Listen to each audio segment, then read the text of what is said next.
What's up guys, and welcome back to another episode of Career Mode. It's episode number 47 and this is it. It is the Champions League final as we take on Chelsea, not at the Bernabeu, more in that in a second, as we chase the treble with Sunderland on the back of winning the Carabao Cup early this year with our backup brigade, and of course in that last episode winning the Premier League, finishing 6 clear of Arsenal for Sunderland's first ever Premier League title. So today going for the treble, but again it's not at the Bernabeu. This is a common glitch from EA. Every time you press the triangle button to take a look at the standings in the final, it'll always show you a different venue, but it is at the Allianz Arena. As you'll notice here when I press the X button, it will go straight to the Fußball Arena München, and it is indeed the Allianz where we'll take on Chelsea in our first ever Champions League final. For Chelsea, it's their third. Of course, they were runners-up back in 2008, the first time they got there. That heartbreaking shootout defeat to Manchester United in Moscow. But since then, a 2012 win, where? At this very ground, Munich, and then a win in 2021 against who? An English opponent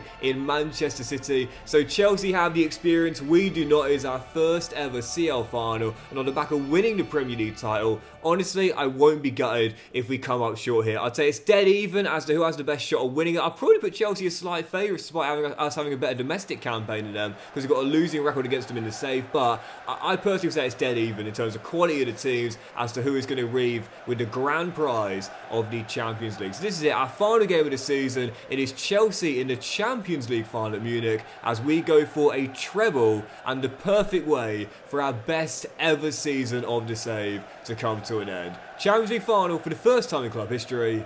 How are the lads? We are 14 minutes into the game here tonight in Munich. It is a mild May, or actually 1st of June night for this Champions League final. So wonderful that the final is at this venue as well. Of course, it was the venue of the real life final last season between PSG and Inter Milan. But as I said before, this ground, the Allianz Arena, had not been in FC for many years after EA lost the licensing. So for it to be back, I'm buzzing because I love the ground. I'm desperate to visit it one day. As Liam Delap takes aim, first shot on target, well saved by Roofs after I surrender possession with Brandthwaite. And as you saw it in the last episode, Liam Delap is one of my arch nemesis. He's my villain in career mode, man. I always struggle against him. Not a wonderful turn. And his shot blocked by Enzo Fernandez and cleared by Moises Caicedo. He turned the game on its head in only our second loss in the Premier League all season long in the last episode, when he'd only played about 25 minutes of play. Starting tonight, I have no doubt about it. If Chelsea score, he'll be involved in some way. He is so good, Liam Delap. Like, I struggle against him so much. He's brilliant. And if he lives up to the potential in real life as he does in career mode, where he grows brilliantly, well, let's just say Chelsea may have that. Oh, what a ball! Norton denied by Lewin. It was so close to the dream opening goal. The academy lads linking up, Giroud to Kyle, but an excellent save by the Ukrainian, and Chelsea will clear. And I lost my train of thought, but yeah, it's still goalless, but what a save by Andre Lunin. Both keepers experts tonight. Robin Roofs on one end and Lunin on the other. Not surprised that they've both made a very important early save. Still 0-0 for now. Hakimi to Kubo. Giroud having to come back and catch up, but does well. He's rapid, Anthony Giroud. Absolutely rapid. You know, I have no doubt about it. It's the lowest rated player in the team. I could go and sign a world-class left back. There's no doubt about it. I could bring someone in that's of a higher overall, but Giroud's done nothing wrong since he's been put in the team. And so, as an academy lad as well, you know, we love the youth players. I'm not going to do that, man. He's that good. And he's going to be Sunderland's starting left back for all the years he's here. And with deliveries like that, you can see why! Come on! Sunderland draw first blood in Munich, and it's Abdul Fatawu who's got it. Brilliant cross from Giroud on the left-hand side, and headed in by our first ever signing, Abdul Fatawu. Out of the academy, Giroud on the left-hand side with a pinpoint cross, and signed in Season 1 as our first ever new arrival, the first player to hit 90, headed in by Abdul Fatawu. Right before the break, Sunderland draw first blood, and have the lead in Bavaria. What a half Anthony Guerrero's had, by the way. He shut down Kubo on the right-hand side, and on the offensive, he could have had 2 assists in this first half. Don't forget, he was the one that played the ball free for Norton, who was denied by the ex-Real Madrid keeper Lunin, with a great chance for Chelsea to respond. Branthwaite blocks the shot, and that is going to do it for the first half, as Chelsea will survive what could have been a counter from Sunderland, and we are indeed heading into the break, leading by 1. It is Fatawu who's got it, but there's definitely at least one more goal tonight. I'll be stunned if this finishes 1-0. But if we keep a clean sheet from here, we will indeed be Champions League winners. Long way to go, though. So, second half underway, as we are currently still leading by 1, as Guerrero wins it back there 9 after the restart. What a performance Anthony has had tonight in Munich. He's looked like Ryan Bertrand in Munich, as a reference for my Chelsea fans and my older viewers. But he's been brilliant, absolutely brilliant on that left-hand side. He's shut down Kubo. Defensively, he's been great, hasn't misplaced a pass. And the most important pass, of course, was the one that was crossed in to give us the opening goal. We still lead by 1. I do think there'll be another goal tonight. I can't see it finishing 1-0. But it's going to be really important to see who gets it, because if we get it, that may be the dagger. But if Chelsea get it, well, we saw so recently at the Stadium of Light, trailing by a goal, but came from behind to win. Let's see if the same thing happens tonight on the biggest of stages. Jamie Bino getting us down left-hand side as Trey to beat, whips one into the middle, Branthwaite wins that. That's his meat and drink now, as Fatawu wins another crucial header and finds Ahmad. And as the Ivorian turns, he'll roll through Kyle, and what a chance for his second goal! Lunin with the save. I tried to smash it in near post and he went far post. Lunin with the save. How on earth have I not just hit what could have been the dagger? Still 1-0 for now, as Branthwaite heads over, and that should have been, maybe not the final, but the 2-goal cushion. 8 minutes to play. Chelsea had one decent chance in the first, which Roos made the save for, but otherwise we've really shut the door on them, particularly on this left-hand side. Guerrero, he forced a substitution. He forced Kubo getting replaced because he absolutely shut the door on him. And since Palmer's come on, he's not made much of a difference either. And with 5 to play, can Chelsea force extra time? It is yielded through to the lab, and the shot by Caicedo saved by Roos. Guerrero prevents the corner and keeps us still leading by 1 for now. Well, Robbins needed to be on his game. Maybe not at his best, but 2 crucial saves to keep us with a clean sheet and possibly a Champions League, which could be wrapped up here. Oh, it's gone everywhere. It's gone everywhere, but where I wanted it to go to. It didn't go to Hannibal, it didn't go to Rig, and instead it's won back by Chelsea. And here they come again. Liam down. They've got to get the ball forward. Palmer with Guerrero to beat. Back to Caicedo. Out wide to Cole. Go on, take him on. Go on, I dare you. I dare you. Guerrero's been everywhere tonight. What a performance from the left back. And that is that. That is going to do it. I thought for sure there was going to be at least 2 goals tonight. Oh, no, no, no, no, no. No. No, not this guy. Not this guy. Yildiz on the turn. Delap's finish off the post. Liam Delap hits the post. Sunderland hold on. Oh my goodness. Am my game frozen? No, it's not frozen. But I was frozen in suspense. I almost gifted Chelsea a goal, but Delap kisses the woodwork. My arch nemesis so close to forcing extra time, but Sunderland survive, Sunderland hold on, and Sunderland win the Champions League. Not our absolute best. Guerrero was brilliant, but the Black Cats just about held on right to death. It's a treble. It's not the treble, but it's the 3 we wanted. And Sunderland have won the Champions League. Don't get the huddle, but get the trophy. It's our first in club history. Champions League #1 for Sunderland AFC.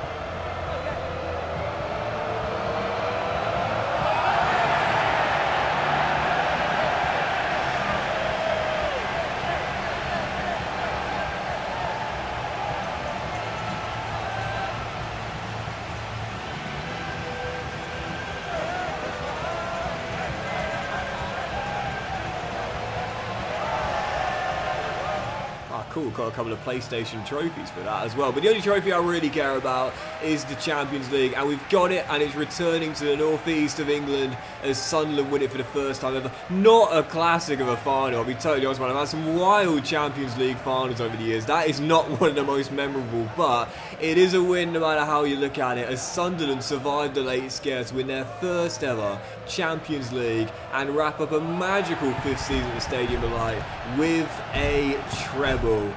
Oh, goodness gracious. I really thought it was going to be at least 2 or 3 goals tonight. And if the finishing was better, they probably would have been. There were a couple of great chances for both teams. I missed a sitter with Kyle Norton, Delap hitting the post with the final seconds as well. But it's over. Sunderland have won the Champions League. And again, you'll see the stats here. We dominated possession as we like to do. We had a double better XG than Chelsea's as well. We deserved it. We deserved it. Maybe not by a big distance. So I guess 1-0 is a fair scoreline. But it's over. And Sunderland have won the Champions League and a treble as well. And I have to say, that's got to be me finished with Sunderland. What a way to bow out of the Stadium of Light. And so to end the 5th season and our final one with Sunderland, let's take a look at the other competitions this season. Of course, in the Carabao Cup, as you know, the first time I'd ever done it, winning a competition by playing a backup side all the way as we beat West Ham in the final 2-1 to win the League Cup. I'm gutted it wasn't the official treble though, and we didn't retain the FA Cup. Of course, knocked out in the 5th round by Nottingham Forest, who in the end went all the way to the final, but lost to Liverpool, who were the eventual winners this season. And as for this year's championship, Crystal Palace and Coventry are bouncing right back up to the Premier League, and as you'll see, the playoffs were Swansea, Leicester, Ipswich and Birmingham. Very interesting 4 teams there, where in the end you'll see that a Welsh team is back in the Premier League. Luka Modric's Swansea back in the big time. Come out of retirement, Luka, and play for them in the Premier League, son. The Conference League this season was won by Napoli, beating Villarreal in the final by 2-1. Sorry, I haven't got the graphics for these as well. But as for the Europa League this season, well, it's party time in the northeast of England. Not just for Sunderland winning the Champions League, but the Magpies winning the Europa League. And of course, as for the Champions League, as you just saw, here's our full path to the final. We didn't really have a great league phase campaign, to be fair. Only won 4 of the 8 games, dropped the ball on a couple of occasions. We had to overcome the deficit against Real Sociedad to make the quarterfinals after trailing 2-1 in the first leg in Spain.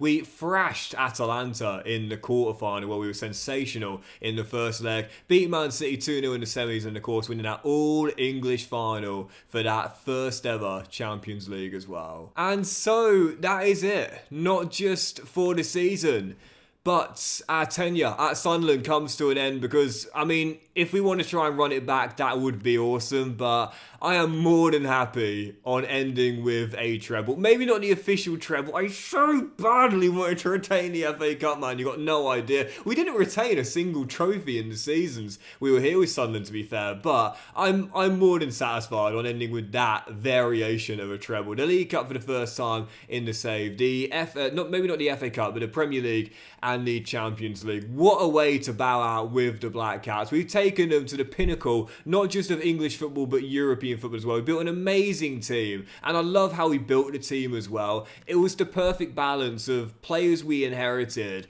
players we got through the academy, and players we signed as well. Like, you know, Roos was a Sunderland player, Lucharel was a Sunderland player, Hume was a Sunderland player, Siddiqui was a Sunderland player, Talby, you know, all of these players we inherited with the Black Cats, and then we signed some great players like Hannibal, obviously no one better than Fatawa, of course, as well, and Ahmad and Branthwaite, and then we had 2 players out of the academy, Ingoro and Norton as well. So I love how we built the team. Just a perfect balance, really, of young players, players we developed, and players that we inherited as well as players we signed too.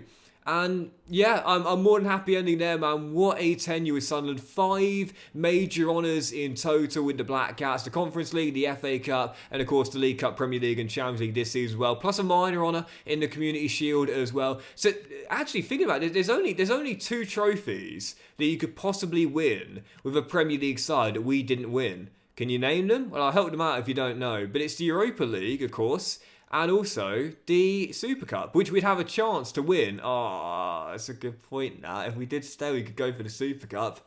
I know it's a minor honour, but I'd love to say we've won everything but the Europa League. Nah, surely not. It's not that important. Sure, for a second I was debating it, but come on, man, it's the Super Cup. It's not that important. But yeah, because there's no Club World Cup in career mode, as you know. Unfortunately, hopefully EA will add it in as the years go on. I wouldn't be surprised if they do, to be fair, as the competition is going to get a lot more prestige as the years go by.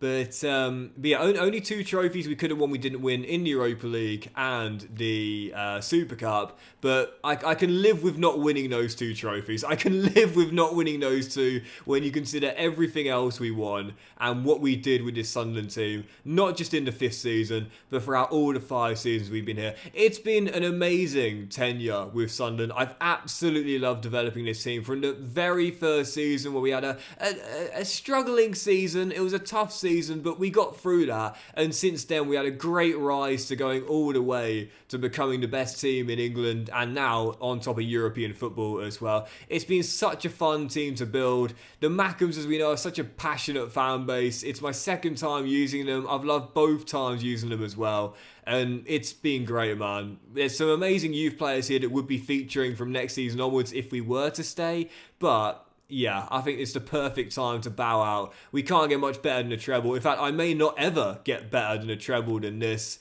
and thus I am satisfied on leaving it there. So as I run you through the team for the last time ever, I'm pausing on a couple of players. You want to see their full stats here. No better in terms of rating than Abdul Fattah. What a monster of a sign. Of course, he was recommended by you in episode number 1. We signed him in episode number 2, being all the way with us, all the way through. And talk about game changer. Well, you don't change many games bigger than the Champions League final with the only goal in it as well. He certainly was a game changer. And yeah, if we do leave, we'll definitely be taking a couple of players with us. There's no doubt about that. I'd love to bring Fatawi with me. Whether I'll have the budget to bring him in, he'll be worth a lot of money, that's for sure. Now over £123 million in the prime of his career. But we shall see. Arias for sure. Wherever we go next, I definitely want to bring this guy with me and use him for the first time ever. I've kept a very close eye on him out on loan. Now at Brighton and balling out on the South Coast. He's not staying there. He's coming with me. Wherever we go, he's coming with me. And of course, I think this man have to come as well, don't you think? Kyle Norton, what a season, man. 18 and 37 in the Premier League. Almost 1 in 2. 6 goals in the Champions League on our way to winning as well. May have had a bit of a stinker in the final, really. Missing 2 golden chances, but in the end, bailed out by Fatawu and Guerrero out of the academy. Had a stormer in that final as well. Right, let's look at the manager market. So I'm not going to move within the Premier League. There are a couple of teams that we could possibly join that could be quite fun. Oh, Laura Amaral is back and she's at Aston Villa now. Interesting. There's a couple of teams that will be underperforming. For example, Manchester United, I could declare the interest in that role there. Possibly Tottenham Hotspur. I've used them more times than any other team before. But I don't want to move within the Premier League. I've just won it. I've had a great tenure at Sunderland. I'm ready to go abroad and elsewhere. Looking at Ligue 1, for example, I could try and topple PSG and go somewhere within here. Not too sure. Maybe the Bundesliga, try and topple Bayern Munich. I like the idea of going to Dortmund, but I can't apply for that job, unfortunately. But it might become available. I guess we'll see. Then you got the Serie A here as well. Wouldn't mind possibly going to Juventus or Inter or Milan. But again, only Milan is a job I can apply for there. As for La Liga, yeah, I like the idea of going to Atletico, but I can't apply for that job. I do feel as though, for me, I'm noticing that like a lot of the job titles still remain the same. But what you'll notice is that when a job is insecure, even that isn't enough for you to put the pressure on, which is kind of annoying. It has to be very insecure. Like right there, for Real Zaragoza, for example, who've been relegated, it has to be very insecure before you can declare the interest. I think EA should let you do it for the jobs that are insecure, personally speaking, because if you look at the hiring likelihood, it's certain. So I like the idea of just putting the pressure on, man. Like, seriously, make it more fun. Do you know what I mean? Like, I want to go wherever I want to go to. Like, fair enough, maybe I couldn't go to, like, the Barcelona which won La Liga. They're not going to replace a La Liga winning manager in Flick, you know, or Napoli there, or Bayern as well. I can understand why I wouldn't be able to go for that. But, for example, Dortmund, Leverkusen, if the hiring likelihood is certain and the job security is insecure, I think they should let you apply or declare interest in that job, if not apply for it. But those are the big leagues there. To be honest, not really any that I'm keen on there. As for the suggestions, I mean, yeah, you know, there's a few we could declare interest on here, but again, I'm I mean, there's a couple that do pique. Oh, Stade Bristol, can you imagine? There's a couple that pique my interest, but really, I'm not sure. So where we go, I don't know, but we'll find out in the next one for the start of season 6, because that is going to do it for season 5 and our journey with Sunderland as well. And guys, I just want to say thank you so much for watching what has been a brilliant season and our best of the save as well. It has been absolutely incredible. It's been an amazing campaign, but also for the whole 5 seasons.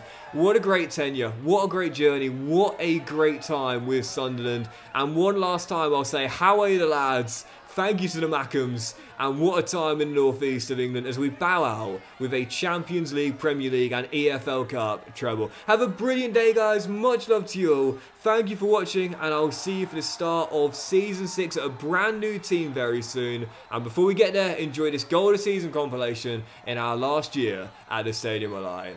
Thank you for watching, guys. How are you the lads? And I'll see you for the start of Season 6 very soon.